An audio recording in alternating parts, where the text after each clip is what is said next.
Yes guys, ayan at kakain na si Nathan at si Stefano. Ayan, ang ulam ni Nathan ay Chicken Joy. Isang buong sa kanya, buong hita. Ayan, pero naubos niya. Kulang pa sa kanya. Ayan, dahil daw ang sarap ng pagkaluto ng Chicken Joy. Ayan, siyempre naman.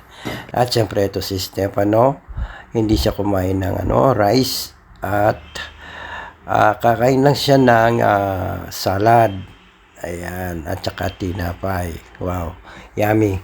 Yummy ang salad, tinapay, at saka Chicken Joy. Ayan, sobrang yummy. Ayan, ang salad mga lodi ay napaka-healthy food. Kompleto na yan. Meron na siyang tuna, kamatis, olive oil, mais. Ayan, talaga naman napaka-yummy, sobra at healthy talaga.